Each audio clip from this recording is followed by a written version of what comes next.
Meus amados irmãos e irmãs,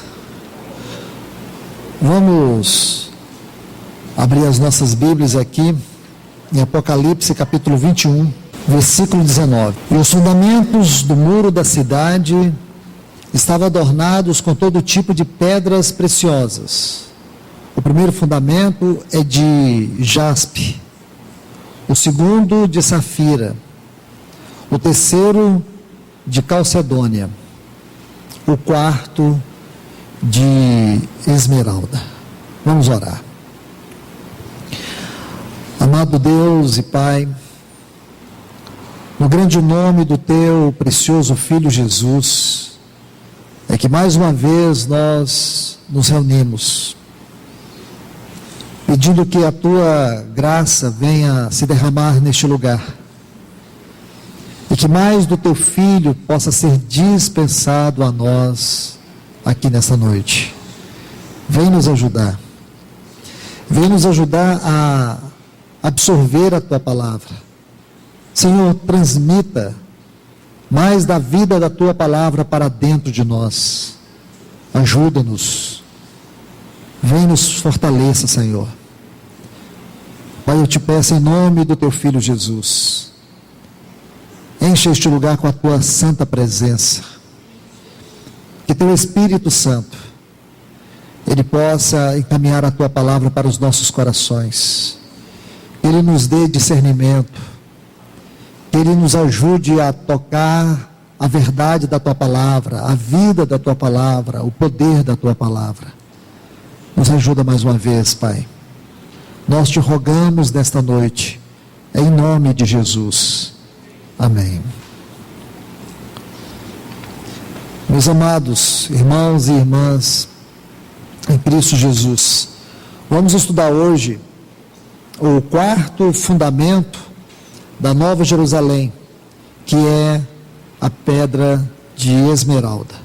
Vamos encontrar agora aqui em Marcos capítulo 3.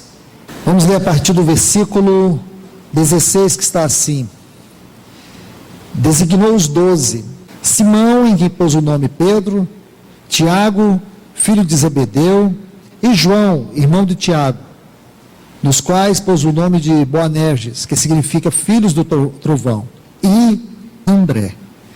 Então aqui na leitura simples, nós vemos que a esmeralda é a pedra de André. Vamos entender algo particular desta pedra, para que possamos compreender também as lições, as implicações que nós podemos extrair desta pedra. Meus irmãos, como eu pude mostrar para vocês no estudo passado sobre a calcedônia. Então a calcedônia é um grupo, é uma classificação de pedras. Da mesma forma, também nós encontramos aqui esse grupo que vamos estudar hoje, que é o berilo. A esmeralda, ela pertence ao grupo do berilo. Muito importante isso. Duas pedras importantes que pertencem ao grupo do berilo: a esmeralda e a água marinha. Nós vamos estudar a água marinha. Então agora é importante compreendermos esta esmeralda, uma pedra que, especialmente na nossa região aqui de Goiás, é uma pedra conhecida. A gente vai ver a foto dela no próximo estudo. Ela geralmente é uma pedra de cor esverdeada, às vezes amarelada, mas a mais comum é a cor verde. É uma pedra que ela tem uma característica muito interessante, uma característica distinta. É uma pedra que tem a capacidade de absorção da luz. Quero que vocês gravem isto. A esmeralda, ela tem uma característica peculiar: a absorção da luz. Ela absorve a luz. Quando a luz penetra nela, a luz fica retida dentro dela. E o que isso tem a ver com André? Eu creio que essa vai ser a grande lição que nós vamos aprender aqui sobre André. Quando você estuda a história dos 12 apóstolos, você vai descobrir que André foi o primeiro dos 12 que encontrou o Senhor Jesus. André foi o primeiro discípulo que encontrou o Senhor Jesus. Ele era discípulo primeiramente de João. André era discípulo de João. E quando o nosso Senhor Jesus apareceu ali para ser batizado por João, André viu aquela declaração de João Batista que disse assim: eis o Cordeiro de Deus que tira o pecado do mundo. Aquela declaração de João Batista penetrou no coração de André. Mas eu quero lhes mostrar algo muito especial. Por favor, no Evangelho de João, capítulo 1, quero que vocês prestem atenção aqui, a partir do versículo 35, que diz: no dia seguinte, João estava outra vez ali, assim como 2 de seus discípulos. E vendo Jesus que passava por ali, disse: eis o Cordeiro de Deus. Os discípulos, aí esses discípulos são 2, André e João. Os discípulos ouviram-no dizer isso e seguiram a Jesus. E voltando-se Jesus, vendo que eles o seguiam, disse-lhes: que buscais? Que buscais? Eles disseram: mestre, que traduzido que é rabi. Aí diz assim: onde moras? Estão vendo aí? Versículo 39 até o 41. Respondeu-lhes: vinde e vede. Foram, pois, e viram onde Jesus estava morando, e ficaram com ele aquele dia, sendo mais ou menos a hora 10ª. Era André, o irmão de Simão Pedro, um dos que tinha ouvido o testemunho de João e seguido Jesus. Ele achou primeiro seu próprio irmão, Simão, a quem disse: achamos o Messias, que quer dizer Cristo. Agora vocês puderam ver, irmãos, que detalhe especial, detalhe muito especial. O André foi aquele que viu e ouviu esta grande declaração: eis o Cordeiro. O que ele fez? Ele seguiu o Senhor Jesus. Agora, permita-me, aqui ainda no capítulo 1, mostrar-lhes algo. João capítulo 1, versículos 1 a 5, está assim: no princípio era o Verbo, e o Verbo estava com Deus, e o Verbo era Deus. Esse estava no princípio junto a Deus, e todas as coisas foram feitas por meio dele. Sem ele, nada do que foi feito se fez. Agora preste atenção, especialmente nesses 2 versículos 4 e 5.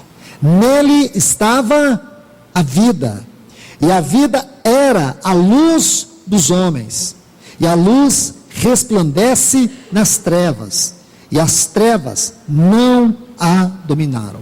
Quero que você observe isto: nele estava a vida, e a vida era a luz dos homens. Então, por favor, quero que vocês voltem comigo nesse acontecimento aqui de João Batista.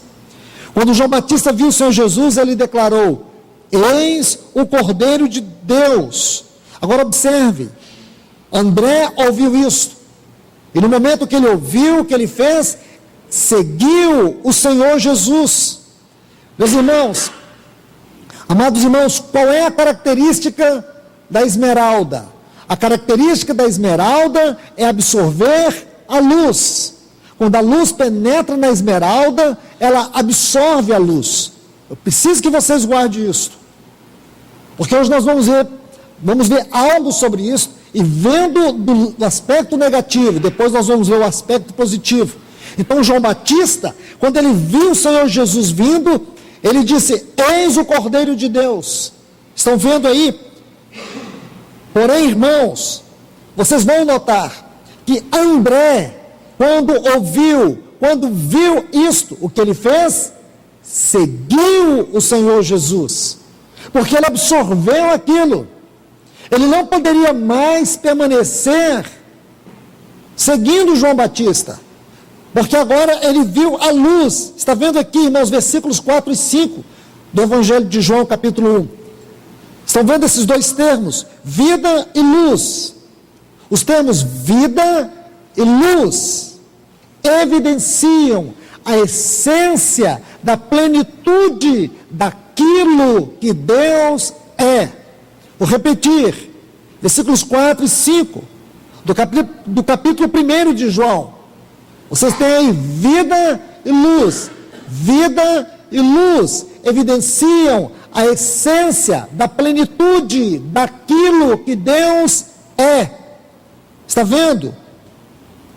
O termo luz aqui, fala da fonte, da revelação do seu aspecto geral. Então, a luz reflete ou expressa o testemunho da verdade. A verdade, ela é expressada em forma de luz. Guarde isso, meus irmãos e irmãs. Guarde isso. Então, sempre na Bíblia, quando há uma manifestação de vida, esta vida é chamada de luz. Luz e vida são termos intercambiáveis. Agora, por favor, quero chamar a sua atenção para alguns pontos. Porque, irmãos, quero que vocês entendam nesta noite sobre essa questão de absorver a luz.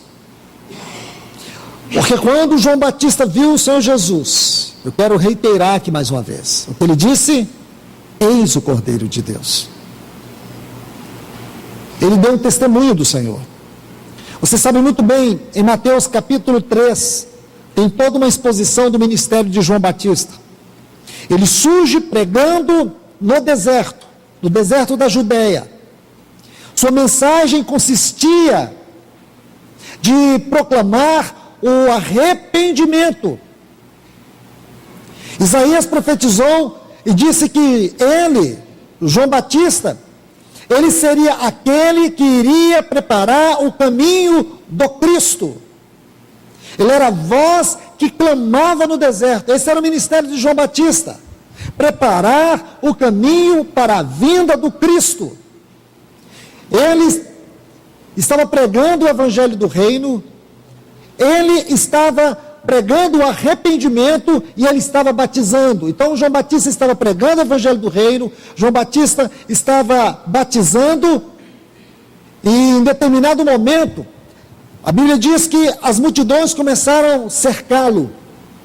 Se você observar, aqui em Lucas, capítulo 3, os versículos 21 e 22, diz que a multidão cercava João, e a multidão começou a dizer, a questionar se ele era o Messias. E João disse: eu não sou o Messias, mas o Messias virá. E ele vos batizará com o Espírito Santo e com fogo. O Espírito o habitará. E ele vai trazer uma pá. E ele vai manifestar o juízo de Deus. Ele vai tirar toda a ira. Este era o testemunho de João Batista sobre Cristo. E disse: eu não sou digno de sentar aos seus pés e desatar as suas sandálias. E quando ele estava falando isso, Jesus, você vai vendo em Lucas, que Jesus estava no meio da multidão.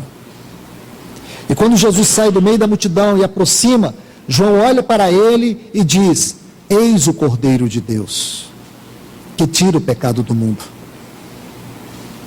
E naquele momento Jesus vai até João para ser batizado. E aqui eu quero que você preste atenção, porque tem alguns detalhes que vocês não podem deixar passar. Talvez 3, que eu quero que vocês observem bem. O primeiro está aqui, Mateus 3,16. Quando diz assim: batizado Jesus, observe, saiu logo da água, e eis que se lhe abriram os céus. O primeiro ponto que eu quero que você observe. Irmãos, quando João Batista batizou Jesus, qual foi o primeiro acontecimento? Os céus imediatamente, olhe bem, Mateus, Saiu logo da água. Quando o Senhor Jesus saiu logo da água, o que aconteceu? Os céus se abriram. Está vendo aí? Versículo 17. Eis uma voz dos céus que dizia: este é meu filho amado em quem me comprazo. O segundo acontecimento, a voz do Pai dando testemunho sobre o seu filho. Está vendo essa palavra comprazo aqui? Significa deleite, prazer. Aquela voz era o testemunho evidente da divindade do filho, da identidade, da identificação, da coexistência, da coinerência do filho com o pai. Está vendo aí? Ele recebeu este selo diante daquela multidão, diante de João Batista. Aí agora, por último, observe que na sequência diz assim, que logo ao sair da água, viu, os céus se rasgaram, e o Espírito de Deus, como pomba, descia sobre ele. Irmãos, agora você vê o Espírito Santo, como pomba, desce sobre o Senhor Jesus. Eu quero que você veja isso. O versículo 22 de Lucas capítulo 3 diz assim: e desceu sobre ele o Espírito em forma corporal, como uma pomba. Quero que você observe esse terceiro ponto. O testemunho do Espírito Santo, a presença marcante do Espírito Santo, que prossegue por toda a sua vida e ministério. Por que eu estou colocando isso, irmãos? Para te mostrar algo muito sério. Porque eu creio que todos nós, em algum momento, ficamos inquietos com João Batista. Permita-me, antes de fazer qualquer declaração, dizer algo para vocês. João Batista era um profeta muito especial. O Senhor Jesus disse em Lucas que dos nascidos da mulher não houve um homem maior do que João, mas o menor no reino dos céus é maior do que ele. Então vou pegar só a primeira parte, depois eu vou comentar essa última no final da palavra.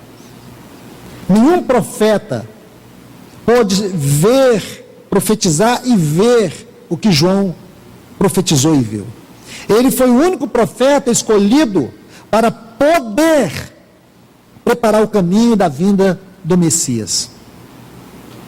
Um outro detalhe que eu quero que você observe: o Senhor Jesus diz que a lei e os profetas se cumpriram em João. João foi o último profeta messiânico. Ele não somente foi aquele que preanunciou a vinda do Messias, como foi aquele que batizou o Messias. Então nós podemos alistar aqui, ou colocar vários pontos que mostram a dignidade, a singularidade do ministério de João Batista. Porém, irmãos, há algo que eu preciso te dizer. João Batista morreu precocemente, com 30 e poucos anos. Com 30 e poucos anos, talvez 30 anos e 6 meses. Não tinha completado nem 31 anos, talvez. Se muito. Morreu muito jovem. E por quê? Por quê, irmãos? Talvez a gente entenda um pouco sobre isto, mais no final. Mas eu quero colocar um texto que para mim ele é chave. Atos dos Apóstolos, capítulo 13. Versículo 25 diz: mas ao completar João a sua carreira, dizia: não sou quem supondes, mas após mim vem aquele de cujos pés não sou digno de desatar as sandálias. Eu quero que você note aqui esta frase: ao completar João sua carreira. Isto é, o seu ofício profético havia terminado ali. Quando ele disse isto, lá no Jordão. Esta palavra carreira, essa é uma palavra muito importante, ela ocorre apenas 3 vezes em todo o Novo Testamento. A primeira vez aqui, nesse texto de Atos 13, 25. Depois, se você olhar Atos 20, versículo 24, quando Paulo diz assim: em nada considero a minha vida preciosa para mim mesmo, contanto que eu cumpra Olhe bem o que ele diz, que eu complete a minha carreira, completar, terminar minha carreira. E por último, você vai encontrar essa palavra mais uma vez, esse vocábulo, que está no original, é dromos, D-R-O-M-O-S, dromos, ocorre 3 vezes. E por último, em 2 Timóteo, o capítulo 4, versículo 7, quando Paulo diz assim, combati o bom combate, completei, terminei a carreira. Veja que o Espírito Santo nos dá argumento suficiente para nós entendermos que o ministério de João, ele terminou ali, quando ele batizou o Senhor Jesus. Mas não é estranho, irmãos, você encontrar João tendo um ministério paralelo, talvez até com boas intenções, ao ministério do Senhor Jesus? Algum momento você já pensou nisso? Quando você olha para o ministério de João, você vai ver que o João Batista, ele tinha seus discípulos. Isso é muito, muito interessante, irmãos. Permita-me citar alguns textos para vocês. Vamos começar aqui em Mateus. Mateus capítulo 9, versículo 14. Então, aproximando-se, guarde isso, os discípulos de João, dizendo, porque nós e os fariseus jejuamos muitas vezes, e os teus discípulos não jejuam. Jesus lhes disse, acaso os que estão no casamento podem estar de luto enquanto o noivo está com eles? Dias, porém, virão em que o noivo lhes será tirado, e então jejuarão. Então você vê que o nosso Senhor coloca um princípio muito importante para o jejum. Então os discípulos de João e os fariseus, eles jejuavam. E agora os discípulos de João vão até o Senhor Jesus e perguntam para o Senhor Jesus, nós e os fariseus, vocês sabem que são os fariseus, hipócritas, os dissimulados, ou aqueles que tinham uma dissimulação religiosa, aqueles que interpretavam a lei ao pé da letra, aqueles que fizeram de tudo para que a revelação da palavra ou da lei e dos profetas não chegasse até nós. Eles tentaram de tudo contra o ministério de Cristo, mas os discípulos de João se associavam com eles na prática do jejum. Você vê, irmãos, não é estranho isto? Lucas capítulo 5, é o mesmo texto. Lucas narrou assim, e eles disseram-lhes, os discípulos de João jejuam com frequência e fazem oração, e também os dos fariseus fazem o mesmo, mas os teus estão continuamente comendo e bebendo. Jesus lhes disse, por acaso vós podeis fazer com que os convidados para o casamento jejuem enquanto o noivo está com eles? O que o nosso Senhor está dizendo, irmãos? O Senhor está dizendo que realmente a festa celestial na terra era naquela esfera onde Jesus se concentrava. É como se ele estivesse dizendo, os discípulos, João e seus discípulos, assim como os fariseus, eles estão fora da festa. Nesse exato momento, não é momento de jejuar, porque agora é o momento da festa. Aquele momento ali era o momento que eles deveriam estar desfrutando do noivo, do gozo celestial, porque sobre o nosso Senhor Jesus, lá em Mateus 3, havia um céu aberto, havia um testemunho do Pai, e havia a presença do Espírito Santo. Porém, João estava com seus discípulos seguindo o ministério paralelo. É até onde eu consigo ver, irmãos. Eu não estou dizendo que eu sou o dono da verdade, mas para mim tudo isso é um tanto quanto estranho. Observe, capítulo 11. Você vê sempre algo paralelo. Versículo 1.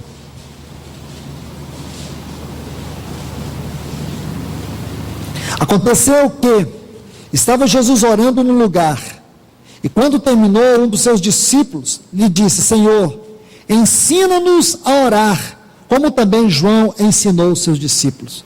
Você vê que havia o ensino sobre oração de João Batista. E não será que poderia haver um outro mestre para ensinar sobre oração do que o Senhor Jesus? Será que não estava na hora de todos os pregadores calarem suas bocas e ouvir o nosso Senhor Jesus. João estava ensinando. João estava ensinando. Por último, irmãos, Evangelho de João, capítulo 3, versículo 25. Houve então uma discussão entre os discípulos de João e um judeu acerca da purificação. Evangelho de João, capítulo 3, versículo 25. E foram a João e disseram-lhe: Mestre, aquele que estava contigo do outro lado do Jordão, de quem tu deste testemunho, vê, esse está batizando, e todos vão a ele. João respondeu e disse: Homem, não pode receber nada, se não lhe for dado do céu. Vós mesmos me sois testemunhos de que disse: Eu não sou Cristo, mas sou enviado adiante dele. Ele veio adiante, mas não para seguir de maneira paralela. Está vendo? Aquele que tem a noiva é o noivo. Aqui João dá um testemunho bonito. João sempre deu testemunho do Senhor.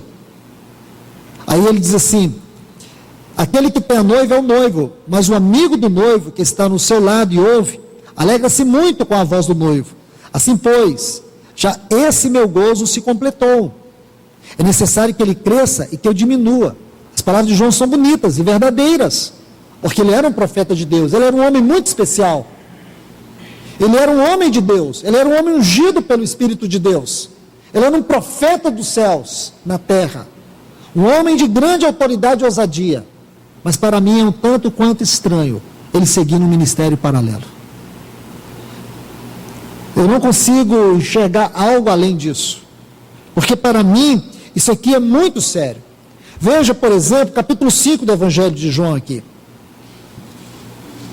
Versículo 36. Mas eu tenho maior testemunho do que o de João. Esse é o nosso Senhor falando. Porque as obras que o Pai me confiou para que eu as realize, essas que faço, testemunham a meu respeito, de que o Pai me enviou. Também o Pai que me enviou tem dado testemunho de mim. Jamais ouviste a sua voz, nem viste a sua aparência. Então, você está vendo aqui, irmãos, ele diz assim, versículo 41, a glória que vem dos homens, eu não aceito. Se você observar com cuidado, o nosso Senhor, ele está dizendo justamente isso. Deixe-me mostrar algo para vocês. Veja a partir do versículo 30. Ele diz: eu não posso fazer nada por mim mesmo, segundo ouço, e assim julgo. O meu juiz é justo, porque não procura a minha própria vontade, mas a vontade do que me enviou, a do Pai. Se eu testifico de mim mesmo, meu testemunho não é verdadeiro. Outro é o que dá testemunho a meu respeito. E sei que é verdadeiro o testemunho que ele dá de mim. Mandastes mensageiro a João, e ele deu testemunho da verdade. Porém, eu não aceito o testemunho da parte de homem algum. Mas digo isso para que sejais salvos. Ele era a lâmpada, que ardia e alumiava. E vós quisestes alegrar-vos por algum tempo com sua luz. Mas eu tenho maior testemunho. Mas as pessoas estavam se alegrando com o testemunho de João. Ele disse: eu tenho, está vendo aqui? Eu tenho maior testemunho. O Senhor Jesus estava dizendo: o meu testemunho é aquele que o Pai dá. Então, irmãos, quando você vê todos esses textos, você olha para todos eles, você fica preocupado com algo. Você sabe que João, lá quando estava preso, ele mandou os seus discípulos perguntar para o Senhor se o Senhor era o Cristo ou se eles teriam que aguardar outro. Houve um momento, um determinado momento, que João duvidou. E o nosso Senhor manda os seus discípulos dizer para João que os cegos estavam vendo, os paralíticos estavam sendo curados. O reino continuava sendo pregado. Irmãos, por que eu estou colocando tudo isso para vocês? Atesto mais uma vez, João Batista era um profeta dos céus. Era um homem com uma unção do Espírito de Deus. Dos nascidos da mulher, disse o nosso Senhor, nenhum foi maior do que ele. Porém, o menor no reino dos céus é maior do que ele. João completou o seu ministério. Irmãos, eu entendo, colocando o ministério de João à parte, porque nenhum de nós temos direito de julgá-lo. Mas uma coisa é certa, nós temos que aprender que o Espírito Santo soprou estas palavras. E ele deseja comunicar algo de maneira solene para nós. Porque todas as passagens que nós acabamos de ler acerca de João Batista têm algo a nos dizer, algo muito sério, algo que nós não podemos virar as costas.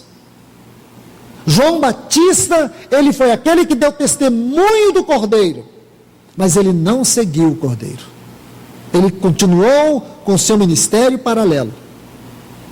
O ministério na terra, naquele momento, era o ministério do Filho de Deus. Ninguém poderia lançar um outro fundamento. Tudo deveria estar concentrado nele.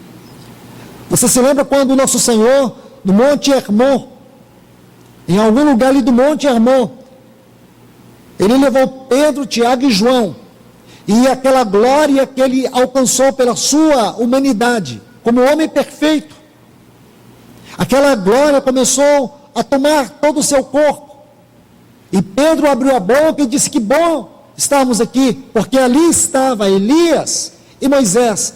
Ele disse: façamos uma tenda, para ti, para Elias e para Moisés. E enquanto Pedro ainda falava, o céu se abriu mais uma vez, e veio aquela distinta voz do Pai, e disse: este é meu Filho amado, a ele ouvi. Não era hora de Pedro falar, ninguém deveria falar, era hora de todos ouvir, porque a voz de Deus na terra era seu Filho. O ministério de Deus na terra estava no seu Filho. A vontade de Deus se concentrava nele. Este era o caminho. Então, irmãos, o que nós temos que aprender aqui? Voltando para a vida de André. Quando André ouviu o testemunho do Cordeiro, ele seguiu o Cordeiro. João não seguiu o Cordeiro.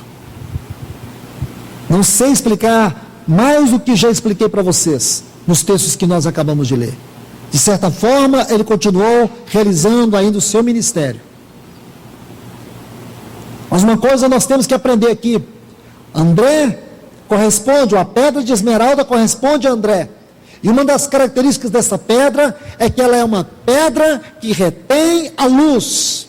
Nosso Senhor Jesus era a luz. Quando aquela luz penetrou no coração de André, ele reteve aquela luz.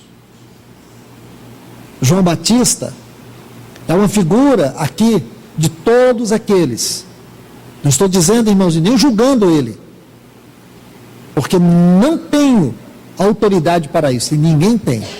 Mas aqui tem uma grande lição, uma solene advertência para nós, porque nós podemos ouvir a verdade, nós podemos até mesmo dar testemunho da verdade, mas podemos não absorver a verdade. Muitas pessoas passam por isso. Muitas pessoas, elas, mesmo sabendo o caminho, elas não andam nele. Mesmo sabendo a verdade, elas não andam na verdade.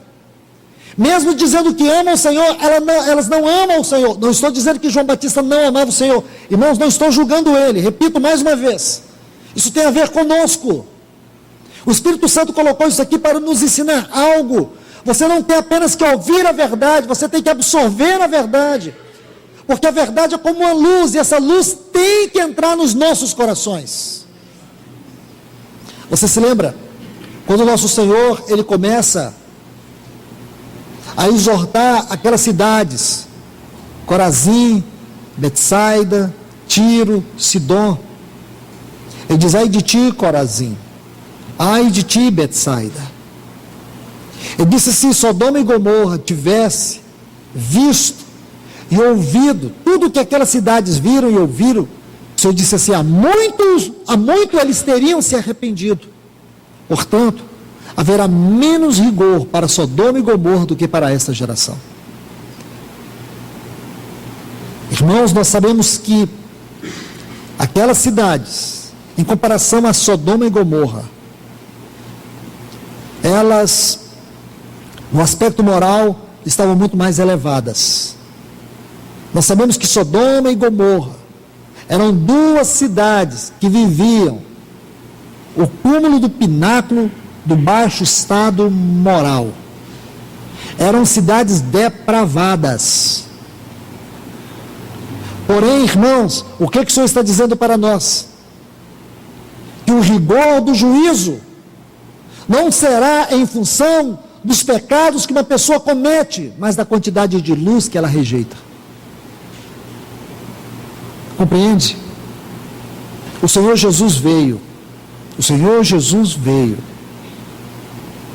O Senhor Jesus vem a nós, Ele se revela a nós, Ele fala a nós, mas o quanto dele nós estamos retendo? O quanto dele nós estamos ganhando?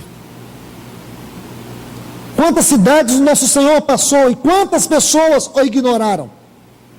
Quantas vezes o Senhor fala a nós, Ele cria circunstâncias, Ele cria situações, e nós muitas vezes olhamos para situações, procurando soluções, procurando que os nossos problemas se resolvam. Deus não quer que você olhe para os seus problemas com a expectativa de que algo seja resolvido. Ele quer que você veja a face dele.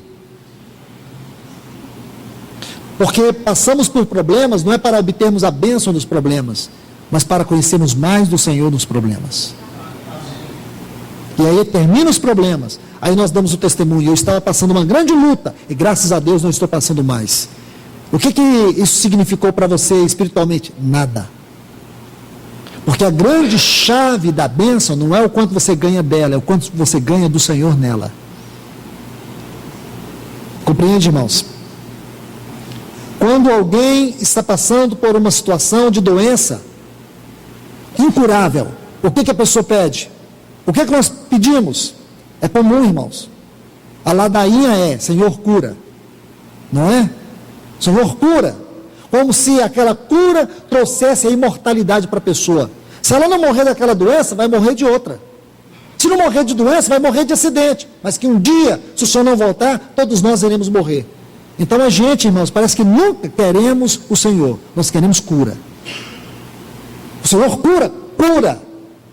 Mas o grande segredo da cura não está em torná-la um fim em si mesma. Porque a cura deve ser um meio para que nós conheçamos mais do Senhor e não experimentemos unicamente milagres.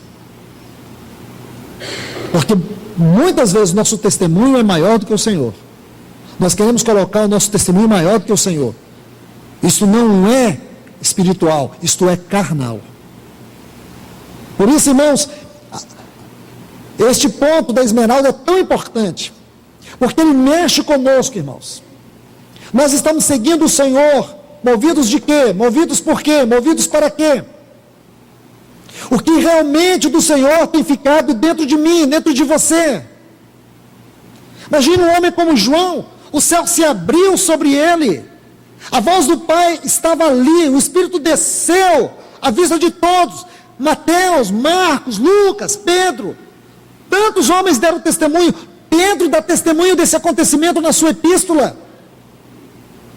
João estava ali, junto dele, talvez o que estivesse mais próximo dele, mas não foi suficiente, irmãos. Eu estou falando de nós e não do João Batista. Quantas vezes o Senhor vem, nós queremos a bênção do Senhor e não a luz do Senhor.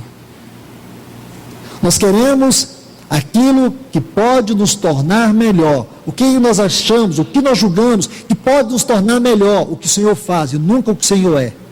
Nós podemos ficar com aquilo que o Senhor faz e nunca desejarmos aquilo que o Senhor é. Irmãos, aquilo que o Senhor é muito maior do que tudo que Ele pode fazer por nós. Este é o ponto que difere a igreja da religião. Que a igreja sempre busca o Senhor pelas coisas, e a igreja sempre busca o Senhor por causa do Senhor mesmo. Este é o ponto que demonstra o que é igreja e o que não é igreja. O que é igreja e o que é religião. O que é a vida cristã e o que é religiosidade. Que ponto importante é esse, irmãos? Deixar que a luz penetre, deixar que a luz permaneça, deixar que a luz evidencie o próprio Senhor nos nossos corações. E João, você vai ver a vida dele, o ministério dele, seguiu paralelo ao ministério do Senhor. Quando você chega no livro de Atos, aí você vê o Espírito Santo descendo lá em Éfeso, fazendo uma obra muito grande. Apareceram lá os discípulos, e os irmãos perguntaram para eles: recebestes, pois, o Espírito Santo quando cresces? Ele disse, não, o único batismo que nós recebemos é o de João. Imagine, irmãos, é como se fosse algo paralelo, porque a luz não foi absorvida. Quando a luz não é absorvida, nós podemos, irmãos, ficar numa periferia de engano, sem perceber que estamos enganados. Quando a luz não penetra, nós podemos ficar numa superficialidade e podemos achar que estamos vivendo profundidades. Esse é o grande perigo, irmãos. É não percebermos que estamos na superficialidade. É não percebermos que podemos estar num caminho paralelo. O caminho paralelo não é um caminho que vai nos conduzir ao reino de Deus. O caminho paralelo é o caminho onde nós seremos reprovados no reino de Deus. Nós temos que seguir o Cordeiro. Não temos que ter nenhuma obra paralela, nem lançar outro fundamento. Ele é o fundamento. E como eu posso ter certeza disso? Pela luz, pela verdade. Nosso Senhor colocou isso como fundamento primordial na vida cristã. E se nós não enxergarmos este ponto, nós vamos falhar muitas vezes. Nós vamos fracassar muitas vezes. Porque nós não vamos comunicar vida, vamos comunicar morte. Então, irmãos, irmãs, eu chamo a atenção de vocês para esse ponto, porque para mim ele é muito importante. Quando o nosso Senhor diz assim, lá em Mateus capítulo 7, e o versículo 21, nem todos os que me dizem Senhor, Senhor, entrarão no reino dos céus, mas aqueles que fazem a vontade de meu Pai. Muitos me dirão naquele dia, Senhor, porventura não temos nós pregado em teu nome, não temos profetizado em teu nome, não temos expulsado demônios em teu nome. E o Senhor disse assim, e eu lhes direi explicitamente, apartai-vos de mim os que praticam iniquidades. Então, irmãos, pregar,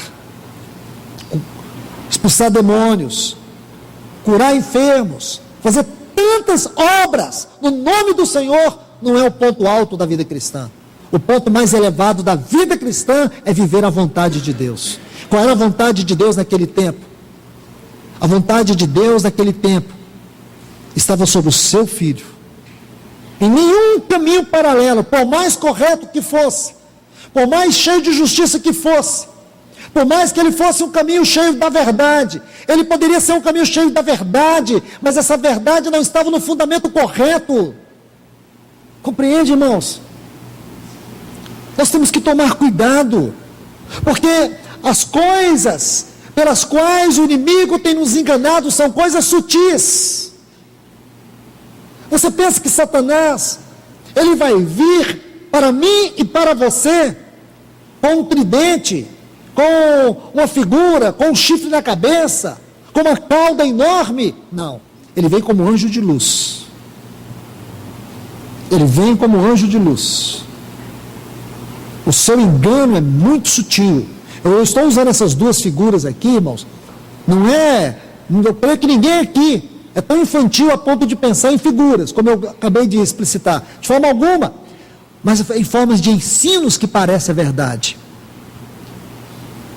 Doutrina de homens, mas com uma certa aparência de verdade. Sofismas. É a verdade diluída, que é a pior forma de heresia. Compreende, irmãos? Então nós temos que ser cuidadosos, porque esta lição que o Espírito Santo nos dá acerca de André e João Batista tem que ser um fundamento na nossa vida. Temos que estar sempre diante de Deus, como salmista, no Salmo 139, sonda-me, ó Deus, e conhece os meus pensamentos, conhece o meu coração, prova-me, vê se há algum caminho mau, porque se houver, guia-me pelo caminho eterno. Nós temos que pedir, Senhor, sempre, sonda-me, Senhor, vem e verifica, como está o meu coração, como está a minha mente, porque nós podemos ser enganados, irmãos, e naquele grande dia, o Senhor vai julgar as nossas obras, E o que Ele vai requerer das nossas obras não é a quantidade delas, é a fidelidade com que nós vivemos elas. É a fidelidade. E se você não entender isto, você não entendeu nada do Evangelho de Cristo. Você pode ter a pior frustração de todas, achar que estava seguindo a Deus na vontade dEle, e ter perdido a luz do Senhor. Imagine, essa será a pior forma de tragédia que alguém poderá enfrentar na era vindoura, é ser confrontado com a luz do Senhor, porque na luz do Senhor nós vemos a luz, na tua luz vemos a luz, lembra? O Salmo 36, na tua luz vemos a luz. E depois você perceber que você não viu luz nenhuma. Tudo que você viu foi periférico, foi superficial. Tudo que você viveu foi almático. Tudo. Que tragédia, irmãos. Que dor vai ser. Quantas perdas. Então agora o Senhor está nos falando nesta noite. Vamos seguir o Senhor. Se tem alguma coisa que impede você de segui-lo, coloca isso, arranca. O que você tem que é mais importante do que seguir? Porque nós podemos ter o nosso ministério, o nosso chamado, eu acho, a nossa axiologia, seja o que for, coloca tudo isso de lado, arranca, pede para o Espírito Santo tirar qualquer empecilho, qualquer barreira, e que você possa seguir o Cordeiro aonde quer que ele vá. Como André. Quando André viu o testemunho do Senhor, ele seguiu. Quando André ouviu aquela voz, e João apontou o dedo e disse: eis o Cordeiro. O que André fez? Senhor, onde assistes? Onde tu moras? Eu vou ficar contigo. Ele deixou de seguir João e foi seguir o Senhor Jesus. Imagine quantos dos discípulos de João perderam por não seguir o Senhor Jesus.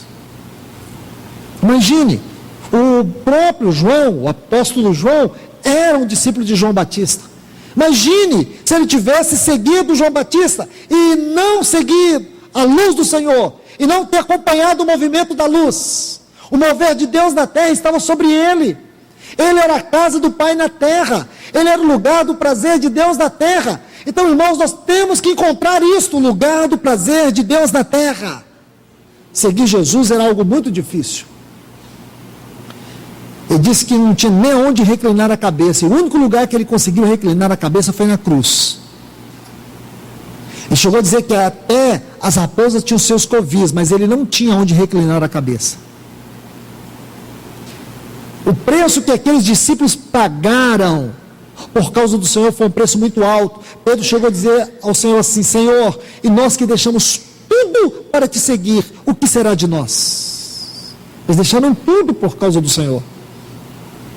Por causa daquela luz, eles deixaram tudo. E muitas vezes, irmãos, nós não estamos dispostos a pagar nenhum preço, nem um pouquinho de nada, para seguir o Senhor de maneira integral. Nós preferimos um caminho paralelo. Eu quero que você observe isso, o perigo do caminho paralelo. Seguir o Senhor em um caminho paralelo, achando que estamos agradando a Deus. Não siga o Senhor em nenhum caminho paralelo. Siga o Senhor mesmo no caminho, porque Ele é o caminho. Isso tem que falar alto ao nosso coração. Isso tem que ser uma grandiosa, divina e solene advertência para nós. Pedir ao seu Senhor: julgue o meu andar, julgue o meu pensar, julgue as minhas convicções, julgue tudo, Senhor. E se meu andar, se as minhas convicções não estiverem centradas no Cordeiro, então, Senhor, arranca tudo aquilo que impeça que eu siga o Senhor de maneira integral. Caminho paralelo é um grande perigo, irmãos. É uma prova de alguém que não permitiu que a luz da revelação do Senhor entre no seu coração. Quando Saulo de Tarso, um exemplo só para nós concluirmos, quando Saulo de Tarso, cheio de razão, ele vinha num caminho paralelo. Para ele, Estava certo perseguir a igreja. O propósito dele era varrer a igreja da face da terra. Então ele estava cheio da sua convicção, do seu conhecimento. Então quando ele foi para Damasco para varrer a igreja naquela cidade, uma luz do céu veio sobre ele, e aquela luz entrou na vida dele. Quando aquela luz entrou, o derrubou, porque a luz da revelação do Senhor, se nós permitirmos que ela entre dentro de nós, ela vai nos esmagar, ela vai tirar todas as trevas que existem dentro de nós. E foi o que aconteceu com Saulo. Quando aquela luz entrou, a revelação plena de Cristo veio, e ele disse: quem és tu, Senhor? E o Senhor Jesus disse para ele: eu sou Jesus a quem tu persegues. Está vendo, irmãos? Esta é a maior necessidade que nós temos, de ver realmente quem é o Senhor. O grande problema da superficialidade cristã dos nossos dias é uma visão superficial, inadequada do Senhor Jesus. Nós não temos uma visão correta dele. Você vê que João mandou perguntar a ele: tu és o Cristo ou temos que esperar outro? Ele perguntou, irmãos, ele estava em dúvida. Por que ele estava em dúvida? Porque a luz não entrou. Porque André nunca esteve em dúvida. Os discípulos nunca estiveram em dúvida. Por quê? Porque a luz penetrou. Que a nossa oração nessa noite seja: Senhor, aprofunde em minha vida o trabalho da tua luz, revelando o teu Filho Jesus. Então eu quero apenas colocar esse ponto para vocês nesta noite. Se o Senhor nos permitir, no nosso próximo estudo a gente vai avançar mais um pouco sobre a esmeralda. Hoje apenas vendo esse detalhe dela. A esmeralda é uma pedra que absorve a luz. Que Deus nos abençoe, que Ele fale aos nossos corações.